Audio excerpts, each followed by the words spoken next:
बारामती पोटनिवडणुकीसाठी मतदानाचा रणसंग्राम सकाळी 9 वाजेपर्यंत 8.1% मतदान। उपमुख्यमंत्री सुनेत्रा पवारांनी मतदानाचा हक्क बजावला। मतदानापूर्वी सुनेत्रा पवारांकडून दादांच्या स्मृतीस्थळी अभिवादन। अजित पवारांनी बारामतीसाठी मोठं योगदान दिलंय। विकास कामांची आठवण ठेवून बारामतीकर मतदान करतील। उपमुख्यमंत्री सुनेत्रा पवार मतदानावेळी भाऊक। 2029 मध्ये मी विधानसभा निवडणूक लढवावी अशी लोकांची इच्छा। जय पवारांचं वक्तव्य। तर प्रत्येकाला निवडणूक लढण्याचा अधिकार। सुप्रिया सुळेंची प्रतिक्रिया। अजित पवार हयात असताना विलीनीकरण झालं असतं तर 2029ला 100% दादाच मुख्यमंत्री असते। रोहित पवारांचं विधान। तर 2029ला पवार विरुद्ध पवार सामना अटळ। रोहित पवारांनी जय विरुद्ध युगेंद्र अशा लढतीची शक्यता बोलून दाखवली। राहुरीमध्ये अक्षय कर्डिलेंनी मतदानाचा हक्क बजावला। वडील सोबत नाहीत पण आशीर्वाद पाठीशी। कर्डिलेंकडून विजयाचा विश्वास व्यक्त।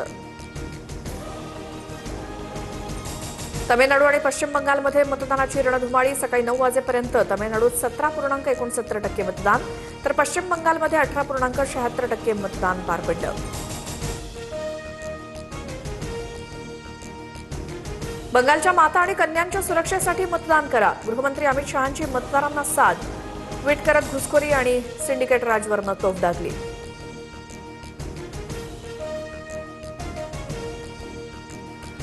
शिवाजी कोण होता या पुस्तकावरनं वाद। आमदार संजय गायकवाडांकडून प्रकाशक प्रशांत आंबेंना फोनवरनं अश्लील शिवीगाळ आणि धमकी। महाराजांविषयी आदर दाखवताना गायकवाडांची जीभ घसरली। Audio clip viral.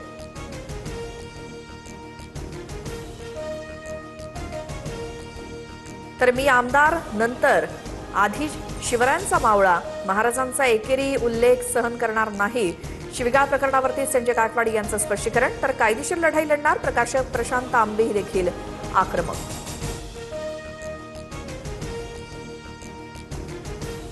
राज्यात पुढचे 3 दिवस वादळी पावसाचं संकट। कोकण, मध्य महाराष्ट्र आणि मराठवाड्याला येलो अलर्ट।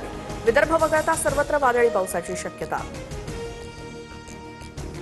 धाराशिवच्या परंडामध्ये अवकाळी पावसाचा तडाखा। 9 एकर पपईच्या बागात जमीनदोस्त। शेतकऱ्यांचं 15 ते 16 लाखांचं आर्थिक नुकसान। तर लातूरमध्ये वादळी वाऱ्यामुळे आंबा पिकाचं नुकसान। पंचनाम्याची मागणी।